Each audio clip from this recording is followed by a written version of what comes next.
ጌታ የተባረከ ይሁን። ጌታን እጅግ አድርገን እናመሰግናለን። መጽሐፍ ቅዱሳችንን እናወጣለን። እያጠናን ያለነው እንግዲህ የዕብራውያንን መልእክት ስለሆነ ዕብራውያን ምዕራፍ 2 የዕብራውያን ደብዳቤ የዕብራውያን መልእክት ምዕራፍ 2 ላይ ያለ የጌታ ቃል ክፍል አውጥተን እናነባለን። ከቁጥር 5 ጀምሮ ባለፈው ሳምንት መናገር ጀምሬያለሁ ከቁጥር 5 እስከ 10 ድረስ። ዛሬም እሱን ነው ደግመን የምናነበው። ባለፈው ሳምንት ቁጥር 5 አካባቢ ነበርኩ አይደል? ከዛ ቀጥላለሁ ማለት ነው። ከቁጥር 5 ጀምሮ እስከ ቁጥር 10 ድረስ ያለውን በጌታ በኢየሱስ ክርስቶስ ስም አነባለሁ። የምንወደው የጌታ ቃል እንደዚህ ይላል። ይህን የምንናገርለትን መጪውን ዓለም ለመላእክት አላስገዛም። ነገር ግን አንዱ በሌላ ስፍራ እንዲህ ብሎ መስክሯል። ታስታውሰው ዘንድ ሰው ምንድን ነው? ታስብለት ዘንድ የሰው ልጅ ምንድን ነው? ከመላእክት ጥቂት አሳነስከው። የክብርና የምስጋና ዘውድ ጫንክለት፣ ሁሉንም ከእግሮቹ በታች አስገዛለት። እግዚአብሔር ሁሉን ከበታቹ ሲያስገዛለት ያላስገዛለት ምንም ነገር የለም። ይሁን እንጂ በአሁኑ ጊዜ ሁሉ ነገር ተገዝቶለት አናይም። ነገር ግን በእግዚአብሔር ጸጋ ስለ ሰው ሁሉ ሞትን ይቀምስ ዘንድ ከመላእክት ጥቂት እንዲያንስ ተደርጎ የነበረው ኢየሱስ የሞትን መከራ በመቀበሉ አሁን የክብርና የምስጋና ዘውድ ተጭኖለት እናየዋለን። ሁሉ ነገር ለእርሱና በእርሱ የሚኖር እግዚአብሔር ብዙ ልጆችን ወደ ክብር ለማምጣት የድነታቸውን መስራች በመከራ ፍጹም ሊያደርገው የተገባ ነበር። ጌታ የተባረከ ይሁን። ጌታን እጅግ አድርገን እናመሰግናለን። የዕብራውያን ምዕራፍ 2 ላይ ከቁጥር 5 ጀምሮ እስከ 10 ድረስ ያለውን ነው። ባለፈውም ሳምንት አንብበኑ ጀምሬዋለሁ። ቁጥር 5 እንደተናገርኩኝ ትዝ ይለኛል። ቁጥር 5 ተናግሬያለሁ። ጎናችሁ አልሶ ቁጥር 5 ተምረናል ይበሉት እስቲ። አይኔን ስታዩ ጀምሬዋለሁ። ይህን የምንናገርለትን መጪውን ዓለም ለመላእክት አላስገዛውም የሚለውን መጪውን ዓለም የሚለውን አልተናገርኩም መሰለኝ። አሁን ከረንትሊ ግን ያለውን ይሄኛውን ዓለም የሚገዛው የዚህ ዓለም አምላክ ነው የሚለውን ሐሳብ በደንብ በስፋት እንደተናገርኩት አስታውሳለሁ አይደል? ከረንትሊ አሁን ላለው ለዚህ ዓለም ገዢ የዚህ ዓለም አሁን ያለው ሲስተም አሁን ያለው ስርዓት መሪው ወይንም ገዢው ሰይጣን ነው ተባብለናል። ስለዚህ በመላእክት ነው ማለት ነው የሚተዳደረው አይደል? ይሄ ስርዓት የወደቀ መልአክ የሚገዛበት ዓለም ነው ተባብለናል። ምክንያቱም ጌታችን መድኃኒታችን ኢየሱስ ክርስቶስ ራሱ ስለዚህኛው ዓለም ሲናገር የዚህ ዓለም ገዢ አይደል ያለው? እንደውም የዚህ ዓለም ገዢ የሚለው ትክክለኛ ቃል አይደል? የዚህ ዓለም አምላክ ኤፌሶን ምዕራፍ 2 ላይ ያለው የዚህ ዓለም አምላክ በአየሩ ላይ የሚሰራው መንፈስ አለቃ ማለት ነው።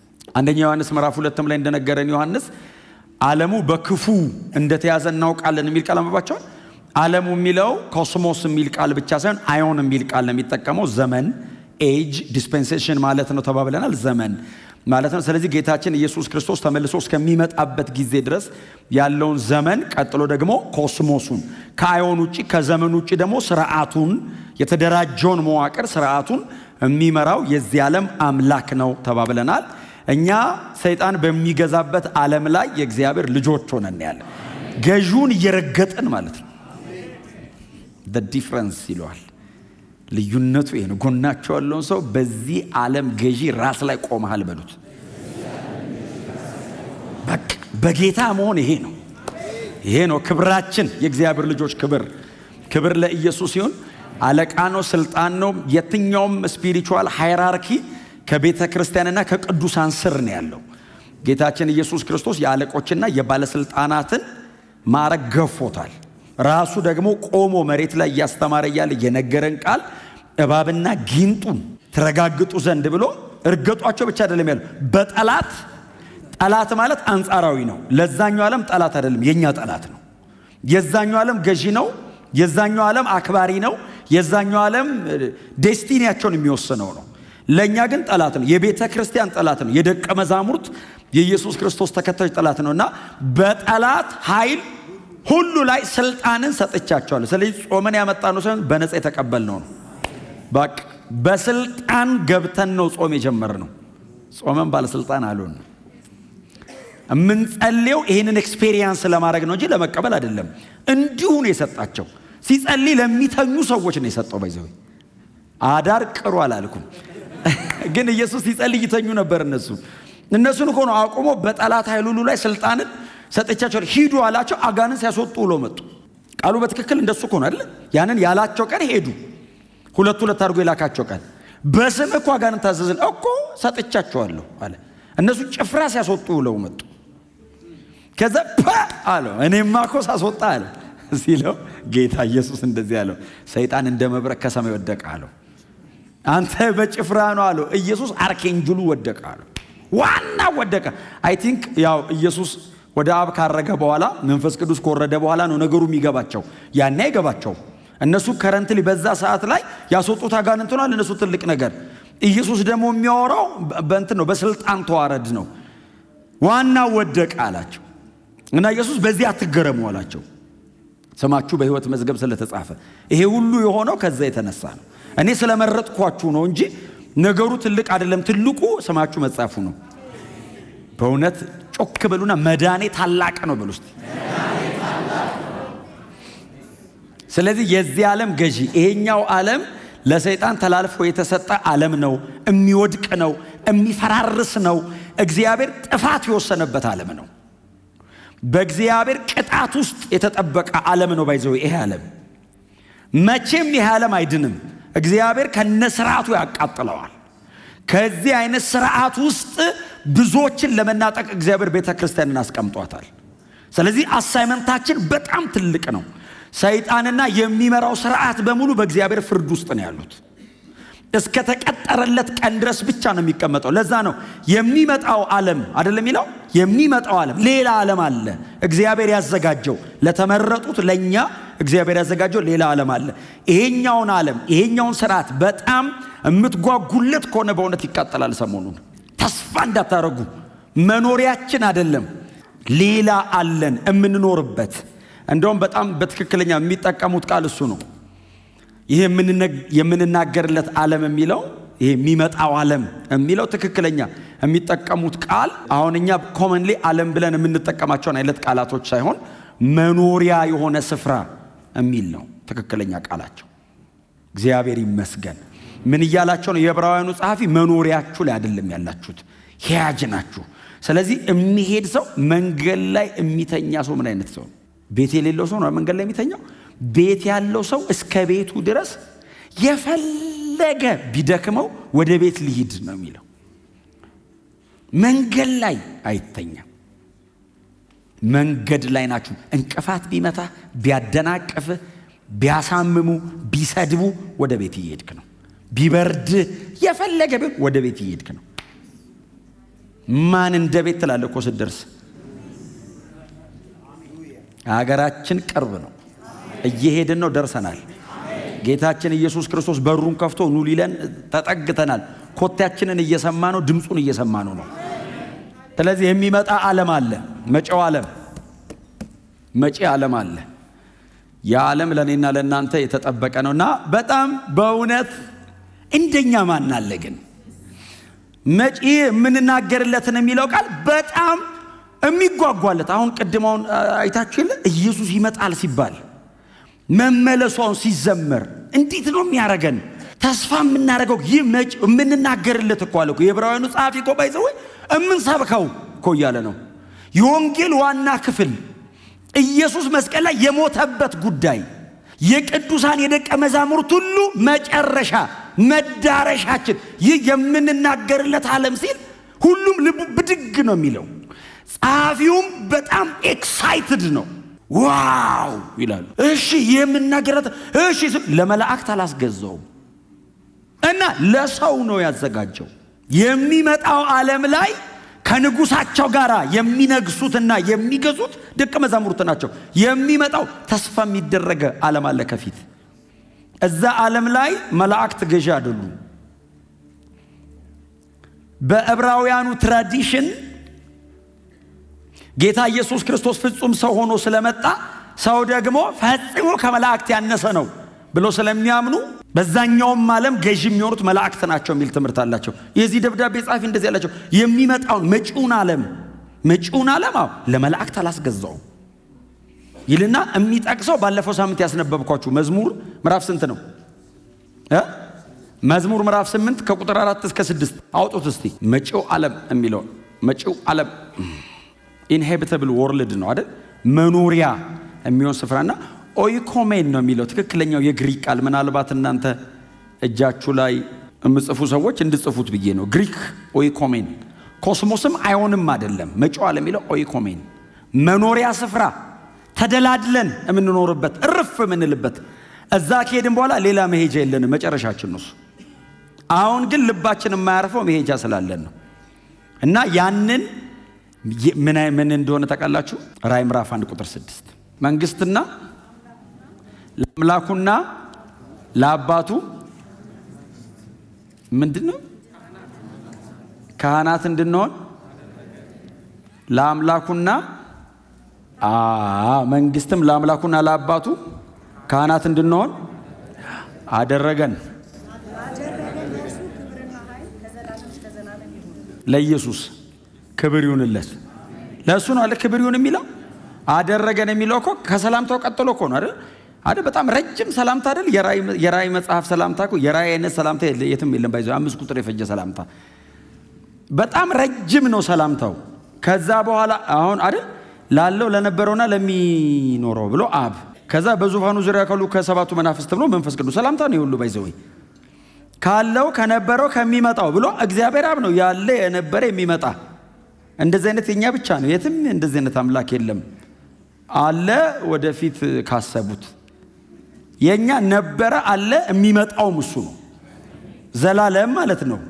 ስሙ ራሱ ማን ነው? ስምህ ለእስራኤል ማበይ ልናገር ሲለው ምንድነው ያለው? ያለና የሚኖር ላክ። እንደዚህ አይነት ስም እኮ የለም። እንዴት ትሰበስበኛለህ አለው። እከሌ ልልህ አልችልም፣ ያለና የሚኖር ነኝ አለው። ሙሴ ራሱ ቀና ብሎ ነው ሄዶ ታውቃለህ። ድጋሚ ያልጠየቀው ያለና የሚኖር አዎ፣ ያለና የሚኖር አዎ። ግብጽ እኮ ፈርዖን ነው 80 ዓመቱ ነው 80 ዓመቱ ነው አምላኩ ራሱ። አንተ ያለና የሚኖር ነው። ይኸው ራእይ ላይ ደገሙት አይደል? ዘፍጥረት ላይ እግዚአብሔር ራሱን ባስተዋወቀበት ስም ራእይ የመጨረሻው መጽሐፍም ላይ በዛው ነው። ምክንያቱም ፍጥረት ሁሉ ለዘላለም በዚህ ስም ያቀኛል ነው ያለው። የማይለወጥ ነው ስሙ። ስለዚህ ካለው ከነበረው ከሚመጣው ከዛ መንፈስ ቅዱስን ደግሞ በዙፋኑ ዙሪያ ካሉ ከሰባቱ መናፍስት ኦምኒ ፕሬዘንት ነው፣ ኦምኒሽንት ነው፣ ኦምኒፖተንት ነው ማለት ነው። መንፈስ ቅዱስ ሁሉ ስፍራ ይኖራል፣ ሁሉን ያውቃል፣ ሁሉን ይችላል። 7 የሚለው ቁጥር አልቲሜት ስለሆነ ከዛ ደግሞ ስለ ኢየሱስ ሲናገር ምንድነው የሚለው? ታማኝ ምስክር፣ ከሙታን በኩር፣ የምድር ነገስታት ገዢ። ታማኝ ምስክር እኮ ሂስቶሪካሊ መሬት ላይ መውረዱ ስጋ ለብሶ መመላለሱ ነው። ከሙታን በኩር ትንሳኤው ነው። የምድር ነገስታት ገዢ ጨርሶ መንገሱ ነው። ይህን ሁሉ ሰብስበው ጸጋና ሰላም ይሁንላቸዋል። በአብ በወልድ መንፈስ ቅዱስ ስም ሰላም ይሁንላቸው። በስላሴን የጨበጣቸው ከዛ በኋላ ነው ተደንቀው የራእይ ተደራሲያን ሰባቱ አብያተ ክርስቲያናት ተገርመው ምን አይነት ሰላምታ ነው ሲሉ ይሄው ጌታ ኢየሱስ ክርስቶስ መንግስትም ለአምላኩና ለአባቱም ካህናትም እንድንሆን አደረገን። ክብር ለኢየሱስ ይሁን። ከጌታ ከኢየሱስ ክርስቶስ ጋር አብረን እንነግሳለን። ራእይ ምዕራፍ 20 ጀምራችሁ እናንተ አንብቡት። ከምዕራፍ 20 ጀምሮ ሚሊኒያል ፔሪዮዱ ስለሆነ 1000 ዓመቱ ስለሆነ እኛ ከጌታ ከኢየሱስ ክርስቶስ ጋር የምንነግስበት ዘመን ማለት ነው። ክብር ለእግዚአብሔር ይሁን። ያንን ዘመን የሚመጣውን ዓለም ዮሐንስ በራእይ የተመለከታትን አዲስ ሰማይና አዲስ ምድር ከሰማይ ሲወርድ አየው ያለውን ያንን የሚመጣውን ዓለም እግዚአብሔር ለመላእክት አላስገዛም አለና የወደቀውን የተጣለውን እግዚአብሔር ሲፈጥረው ከፈጠረለት ፕሮግራም የጎደለውን ሰው እግዚአብሔር ለሚመጣው ዓለም ገዢ አድርጎ እንደገና ቦታው ላይ ለመመለስ የሄደው ርቀት ነው ቀጥሎ የሚነሳው። ከዛ በኋላ አሁን አንብቡ መዝሙር ምዕራፍ 8 ከቁጥር 4 እስከ 6 ምንድነው የሚለው? እሺ በጎበኛው ዘንድ የሰው ልጅ ምንድነው? ከመላእክት እጅግ ጥቂት አሳነስከው፣ በክብርና በምስጋና ዘውድ ከለልከው። ያስ ክብር ለእግዚአብሔር ይሁን። ከዛ መዝሙር 144 እስቲ አውጡት እንድጽፉ ነው። የምጽፉ ሰው ጻፉ። መዝሙር 144 ቁጥር 3 ላይ እግዚአብሔር ሆይ ይህን ያህል በልብ ስፍራ ተሰጠው ዘንድ ሰው ምንድን ነው? ታስበው ዘንድ የሰው ልጅ ምንድን ነው? ዳዊት ደገመ አይደል? ኢዮብ መጽሐፍ ላይ ውስጥ ኢዮብ 7 ጻፍ። ኢዮብ 7 ከ17 እስከ 20 ድረስ እኔ ላንብብላችሁ። ኢዮብ 7 ከ17 እስከ 20 ድረስ ያለው ላንብብ። በጣም ነው በእውነት ልቤን ይነካኝ። እንደዚህ ይላል። ከፍ ከፍ ታደርገው ዘንድ ልብህንም ትጥልበት ዘንድ ሰው ምንድን ነው? ኢዮብ ነው ራሱ ኢዮብ ነው ባይዘው እያለ ያለው ከፍ ከፍ ታደርገው ዘንድ። አሁን እግዚአብሔርን ነው እየጠየቀ ያለው። ከእግዚአብሔር ጋር ሙግት መጀመሩ ነው። ገና ምዕራፍ 3 ላይ ገና እስከ ምዕራፍ 37 38 ድረስ ይቀጥላል ይሄ ጭቅጭቅ። ግን ሲጀምር ከፍ ከፍ ታደርገው ዘንድ ልብንም ትጥልበት ዘንድ ሰው ምንድን ነው ይልና የሚቀጥለው ቁጥር በየማለዳ ትመረምረዋለህ፣ በየጊዜውም ትፈትነዋለህ። ዓይንህን ከእኔ ላይ አታነሳምን? ምራቄን እንኳ እስኩጥ ፋታ አትሰጠኝምን? ሰውን የምትከታተል ሆይ። አንተ እግዚአብሔር እንደዚህ ብሎ መጠየቅ አይከብድም? አስጨነቀዋ። እግር በእግር እየመጣ ለምንድን ነው የምትከታተለኝ እኮ ነው። ሰውን የምትከታተል ሆይ ኃጢአት ብሰራ አንተን ምን አደርጋለሁ? ለምን ኢላማህ አደረከኝ? ለምንስ ሸክም ሆንኩብህ? አሁን ኢዮብ እየጠየቀ ያለው እኔ ምንስ በሆነ ነካለሁ እንዴ? አንተ ሰማይ እኔ ምድር ነው ያለ ነው። ለምንድን ነው ከፍ ከፍ ለማድረግ ፈልገ እንደዚህ የምትከታተለኝ? እግዚአብሔር የሚከታተለኝ ከፍ ከፍ ሊያደርገኝ ነው። ግን ስትከታተለኝ ድካምና ውድቀቴን ነው የምታገኘው። እና ቅጣት በቅጣት አረከኝ። ለምን ኢላማ ውስጥ ገባው ይለዋል። የእግዚአብሔር ዓይን በላያችን ላይ ሲጠና ማለት ነው። እንደዚህ ሲያይ ክብር ለኢየሱስ ይሁን። ኢዮብ ይሄንን ፖኤቲክ ነው አይደል? ቅኔ ነገር ነው። እየዘመረ ሊሆን ይችላል። ባይዘው ምንድነው በዜማ አርጎት ሊሆን ይችላል ከእግዚአብሔር ጋር። ምክንያቱም የቀረበው በግጥም አይነት መልክ ስለሆነ በዜማ ነው የሚለውና ትዝ የሚላችሁ ከሆነ ንብረቱ፣ ልጆቹ፣ ቤቱ ያለውን ነገር በሙሉ ተመታ። አልበቃ ብሎት ሰይጣን አጥራጥረለት ነው በንብረት ከበው ነው ዙሪያውን አመቻችተለት ነው ማይክድ ሲለው አንሳ ችግር የለውም አለው። ያን ሁሉ ነገር ካነሳ በኋላ ኢዮብ ስቲል አልካደም አይደል? አልካደም። ከዛ መጣና አይ አልነካውትማ፣ ብነካው ሰድቦ ነው የሚሞተው አለው። ነፍሱን እንዳነካለው ለምን ትገለዋለህ? ነፍሱን እንዳነካ ነፍሱን ጠብቃለሁ፣ ስጋውን ግን እስቲ ንካው አለው። እዚህ አጥንት ስጋ ነርቡን ልፍቀድልህ አለው። መንፈስና ነፍሱ ጋር እንዳትሄድ እኔ ነው አለው። በቁስል መታው እና ምዕራፍ 7ን ከላይ ጀምሮ ኖርማሊ ምዕራፍ 6 ላይ ነው የሚጀምረው። ምዕራፍ 7ን ከላይ ጀምራችሁ ብታነቡት ሰውነቴ በቁስል ተመቷል ይልና ቆዳዬም አኮፍኩፏል ይላል። ምንድነው? ብድግ ብሏል ቆዳው። ሰውነቴ በሙሉ ከላይ ላይ እየረገፈ ነው። ከዛ በኋላ ነው እንግዲህ እግዚአብሔር ለምን ትከታተለኛለህ? ከፍ ከፍ ታደርገኝ ዘንድ እኔ ባንተ ፊት ምንድነኝ? አልቲሜትሊ የእግዚአብሔር ዓላማ ገብቶታል። ከፍ ሊያደርገው እንደሆነ እግዚአብሔር እየተወራረደበት እንደሆነና የእግዚአብሔር አጀንዳ በዚህ ሰው ህይወት ላይ ሊፈጸም እንደሆነ ገብቶታል። መንገዱ ግን አስጨናቂ ሆኖበታል። ከኢላማ ውስጥ አውጣኛለሁ ሌላ ብታይ ብሎ ኢዮብ ተማሮ ሲጮህ፣ ከዛ በኋላ እነዛ 3 ጓደኞቹ መጥተው በጥበብ ቃል ኢዮብን ከእግዚአብሔር ጋር ለማስማማት ጥረት ያደርጋሉ። ግን ኃጢአት ነው የሚሰሩት። ራስን ጻድቅ አታርጋሉት። እግዚአብሔር ጻድቅ እንደዚህ አያደርግም፣ ኃጢአተኛ ነህ አሉት። አንተ ኃጢአተኛ ነህ ለማለት አይናችንን መጨፈን አይጠበቅብንም። የምታልፈው መንገድ የጻድቅ አይደለም። እግዚአብሔር ጻድቅ እንደዚህ ሲያደርግ አናውቅም። አምላካችን እግዚአብሔር ጻድቅ ነው ብለው ኢዮብን ጥጋ ሲይዘው ቀጠቀጡት። ኧረ እኔ እንደዛ አይደለሁም ብሎ መጨረሻው ምዕራፍ ላይ ምንድን ነው ያለው? እግዚአብሔር ይምጣና እኔና እግዚአብሔር እንሟገታለን። አሁን እናንተ አላያችሁም። እኔ ለእኔ አይደለም ለልጆቼ ሁሉ መስዋዕት አቀርባለሁ። መንገዴን በተቻለ መጠን በሕጉ በኩል አደርጋለሁ። ከእግዚአብሔር ጋር ነው አብሬ የኖርኩት። እኔ ጻድቅ ነኝ። ኧረ ተወራርዶብኝ ነው። እናንተ እንደምታስቡት አይደለም። ሊሰሙት ነው ሰዎቹ። ባይዘው ከሩቅ አገር የመጡ ሊቃውንት ናቸው። አንዳንድ እንደውም እኛ አሁን የምንጠቀማቸው ቃላቶች አሉ። በጣም ብዙ ጊዜ እንደውም ሰው ሲጠቀመው ሰማለሁ። አሁንም ከእግዚአብሔር ጋር ተስማማ ሰላምም ይኑርህ ምናምን። በልዳዶስ ነው ባይዘው ያለው። ኢዮብን እኮ ነው ከእግዚአብሔር ጋር ተስማማ ሰላም ይኑርህ ምናምን ይቀናልሃል ያለው። እግዚአብሔር መቶ ልክ አይደለህም አለው። እኔ ተወራረጀበት ነው አይደል? ሂዱና ኢዮብ ይጸልይላችሁ፣ ኢዮብ ካልጸለየ አልምራችሁም አላቸው። ሰዎቹ የተጠቀሙት ቃል ግን እንዴት አይነት አስገራሚ መሰላችሁ! ዕውቀታቸው ከእግዚአብሔር ጋር ስላልገጠመ ኢዮብን ሲያቆስለው ነው የከረመው።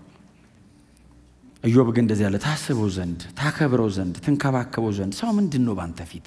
ለምንድነው ሰው ላይ ዓይንህን የምታደርገው? አንተ ግዙፍ ነህ፣ እጅግ ትልቅ ነህ፣ እጅግ የከበርክ አምላክ ነህ። ሰው በፊት ኢምንት ነው፣ ምናምንቴ ነኝ እኔ፣ ቀጥሎ ኃጢአተኛ ነኝ። ለምንድነው እኔ ጋር የመጣኸው? ለምንድነው የምታየኝ?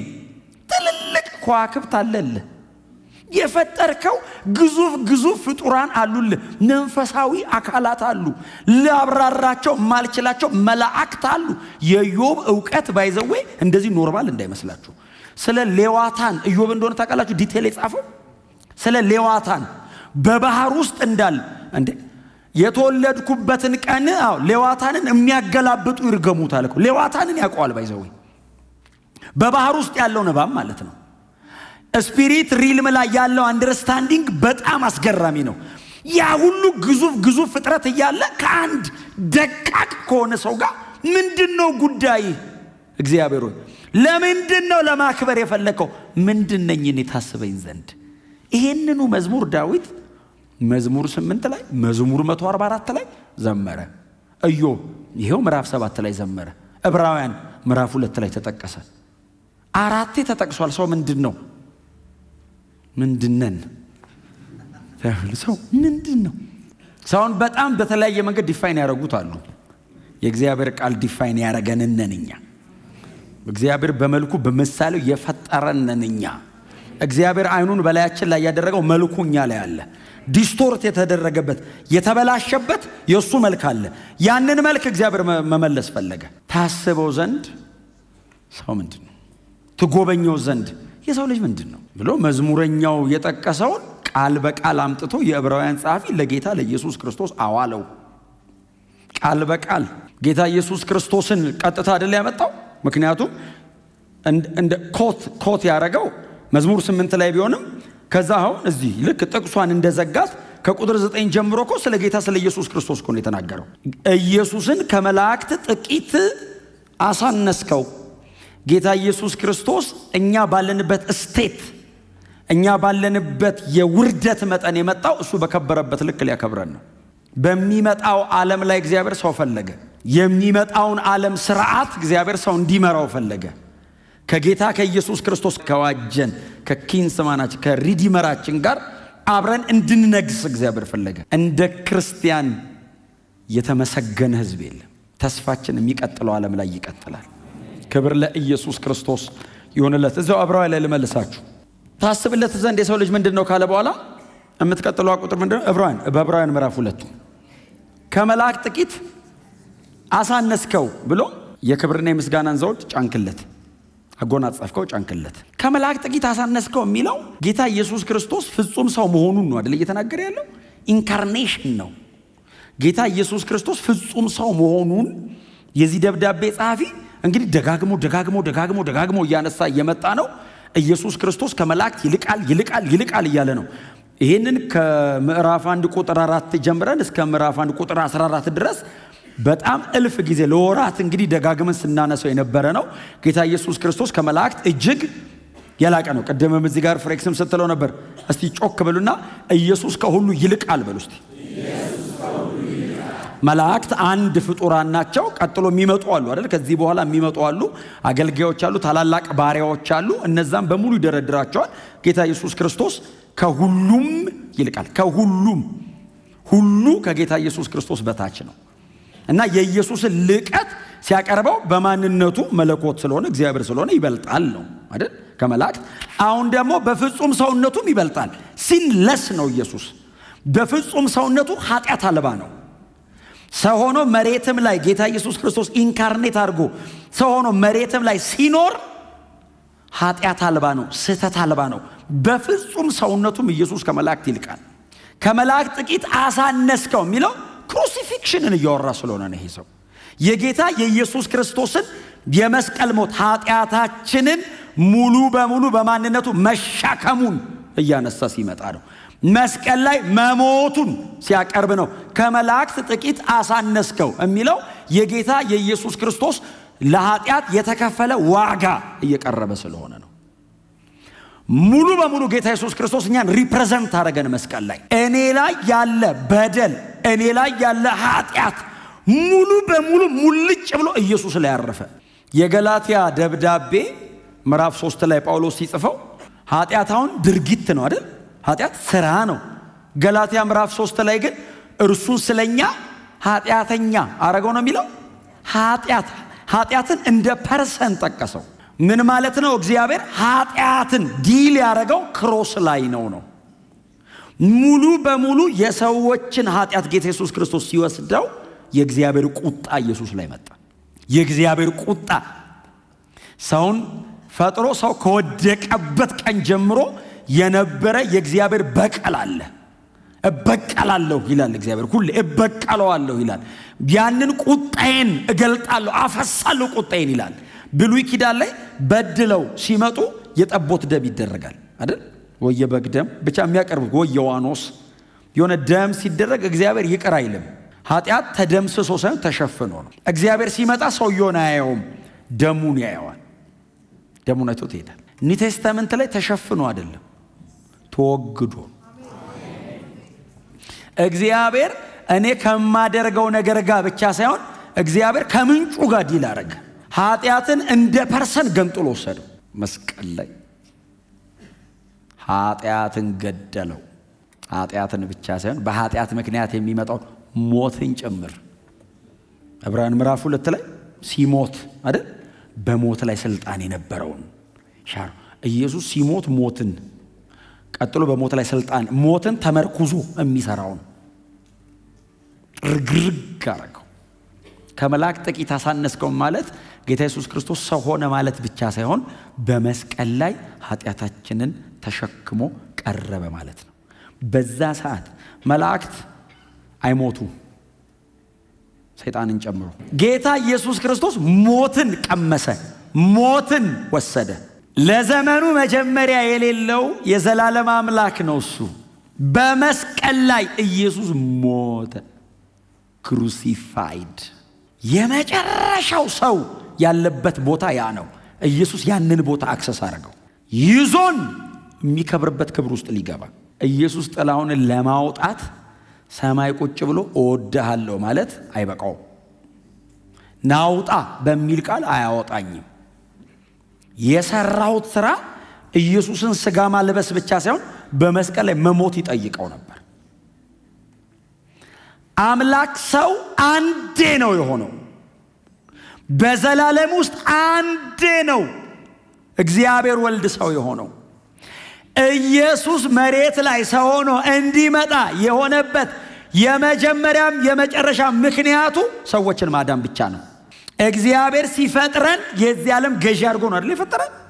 ይሄ መቼስ የክርስቲያን የመጀመሪያ ትምህርት ነው። ዘፍጥረት ምዕራፍ 1 ቁጥር 26 ሰውን ፈጠረው አይደል? ከምድር አፈር አበጀው፣ ሕይወትን እስትንፋስ እፍ ብሎበት ሰውን በመልኩ እንደምሳሌው ከፈጠረው በኋላ በሰማይ በሚበሩ አዋፋት፣ በምድር ላይ ባሉ አራዊትና በባህር ውስጥ በሚንቀሳቀሱ ሁሉ ላይ ገዢ ነህ አለው።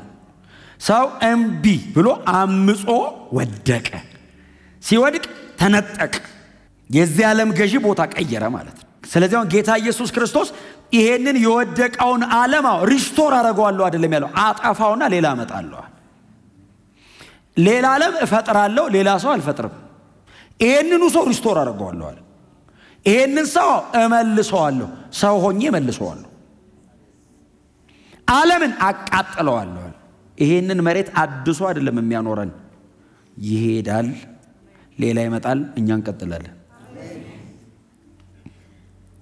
ትቀጥላለህ የሚል መልእክት ያለው ሰው ዘላለም ነው እሱ መልእክት የሚፈጸም። ሞት ኢንተራፕት አያደርገውም መቀጠሌን። ስሞት ወደሚቀጥለው ክብር ነው እንደውም የምገባው። እንደውም ሳይዝ ቀይራለሁ ስሞት። አሁን በጠጣር ነኝ፣ እዛ በፈሳሽ አይነት ትበዛላችሁ ማለት ነው። የሚቀጥለው ዓለም ላይ ስትሄዱ ግሎሪፋይድ ቦዲ ነው የሚኖረው። ጌታ ኢየሱስ ክርስቶስ ስለኔ ኃጢአት የከፈለውን ዋጋ፣ የሄደውን ርቀት፣ የተሰቃየውን ሲቃይ እሱ ነው ዲቴል የምናገረው። ከመላእክት ጥቂት አሳነስከው ምን ማለት እንደሆነ ወንድማችን ነብዩ ኢሳይያስ ያብራራበት ጥልቀት። ከመላእክት ጥቂት አሳነስከው አለ። ቃል በቃል ይሄንን እየተናገረ ያለው ስለኛም ስለ ኢየሱስም ነው። ዱዋል ነው ባይዘው ቃሉ። ምክንያቱም እኔ ስወድቅ አንሻለሁ፣ እኔ ስወድቅ ባሪያ ሆኛለሁ፣ እኔ ስወድቅ ስልጣኔ ሉዝ አድርጌያለሁ። ቃሉ ዳዊት የዘመረው ቃል ለሰው ሁሉ ነው፣ ለሰው ሁሉ ነው። ጌታ ኢየሱስ ክርስቶስ ፍጹም ሰው ሆኖ በመስቀል ላይ መስዋዕት ለመሆን ሲመጣ የኔን ቦታ ያዘው፣ ለኢየሱስም ሰራ። ቃሉ የክብርና የምስጋናን ዘውድ ጫንክለትም የጋራ ነው። እግዚአብሔር የወደቀውን ሰው አንስቶ ነው ያከበረው። ጌታ ኢየሱስ ክርስቶስ ፍጹም ሲሆን ሰው ሲሆን ኃጢአቴን መውሰድና ሞቴን መሞት ብቻ ሳይሆን በትንሣኤውና በመክበሩ ደግሞ ክብሩንም ተካፋይ ነው ያደረገኝ። ክብር ለእግዚአብሔር ይሁን። የክብርና የምስጋናን ዘውድ እኔ በእውነት ነው የምላችሁ መዝሙረ ዳዊት ላይ ያለ ትምህርተ ክርስቶስን ቁጭ ብላችሁ ማጥናት አለባችሁ። ምን አይነት ንጉሥ ነው ዳዊት? ምን አይነት ዘማሪ ነው? እንዴት ያለ ነብይ ነው? ይሄው እስከ ዛሬ ድረስ የምናነበው እኮ ዕብራውያን እኮ መዝሙረ ዳዊት እኮ ነው። መዝሙረ ዳዊት እኮ ነው እየጠቀሰ ክርስቶስ ኢየሱስ ይልቃል እያለን ያለ እኮ መዝሙረ ዳዊት ነው። በተለይ መዝሙር 110 ባይዘው ከዚህም በኋላ ገና ይቀጥላል። ምዕራፍ 7 መልከ ጼዴቅ እኮ ያለው መዝሙር 110 ላይ ነው።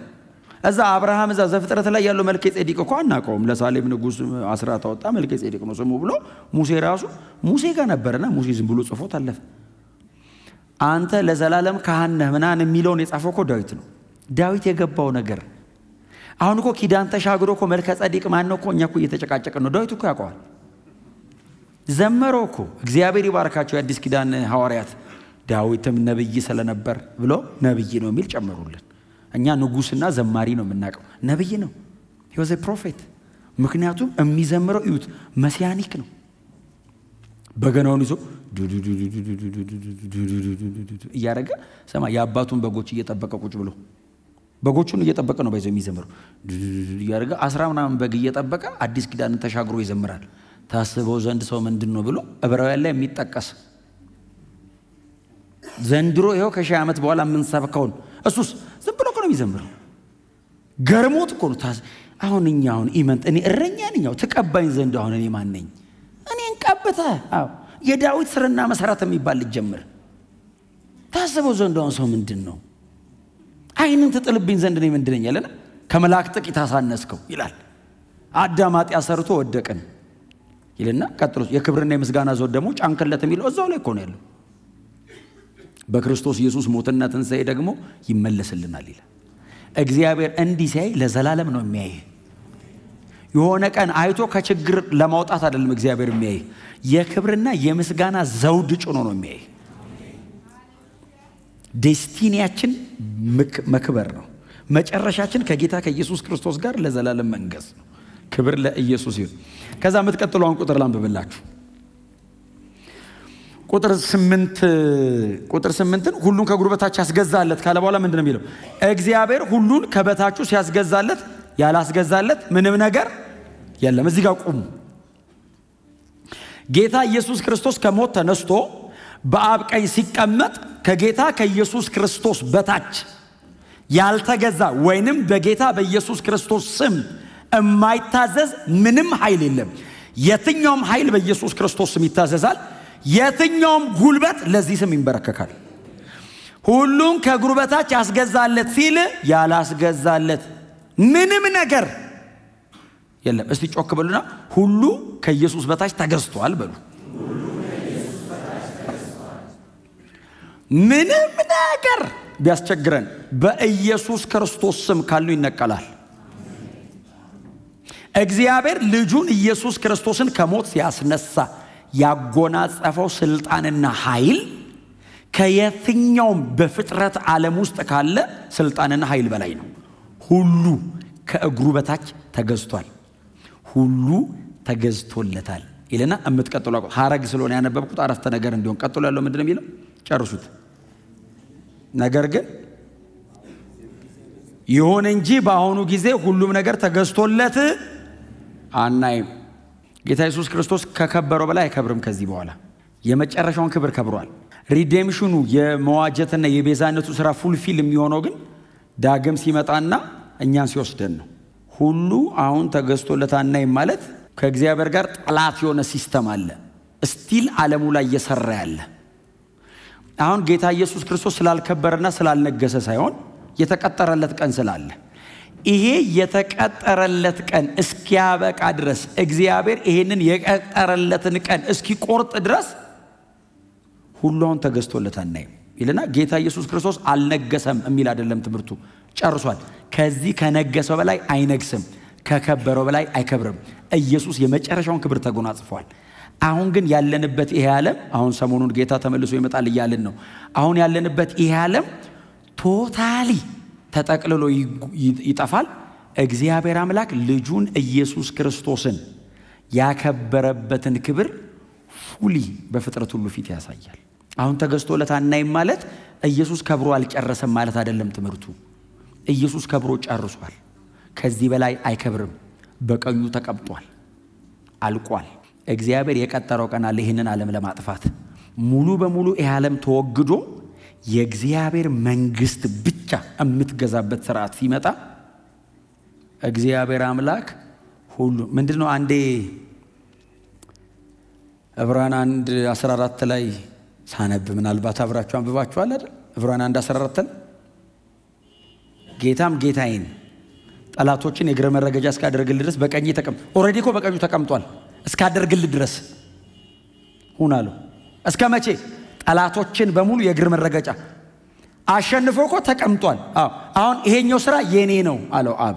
አንተ ጨርሰህ መተህ ተቀምጠሃል፣ በሙሉ ሰብስቤ ያስገዛልሃለሁ። አሁን ኢየሱስ ከዚህ በኋላ የሚሰራው አሳይመንት የለውም፣ ጨርሷል። ከዚህ በኋላ ያለውን ነገር በሙሉ ሰብስቦ ኢየሱስ እግር ስር አብ ይጥለዋል። ጌታም ጌታዬን ጠላቶችን የእግር መረገጫ እስካደርግ። ስለዚህ አሁን ኢየሱስ ሁሉን አጠናቆ ተቀምጧል አለ። ሁሉ ከሱ በታች ወድቋል። የቀረ ስርዓት አለ። እሱን ስርዓት እግዚአብሔር ፈርዶ ከመንገድ ያስወግደውና ሙሉ በሙሉ የእግዚአብሔር መንግስት ሁሉን ትገዛለች። ክብር ለኢየሱስ ይሁን። ስለዚህ ይሄንን ጌታ ኢየሱስ ክርስቶስ ለማድረግ ሰፈሪንግ የኢየሱስ ስቃይ እኔ በጣም የምነካበት ቦታ ነው። ከወንጌል በጣም እነካለሁ የኢየሱስን ስቃይ።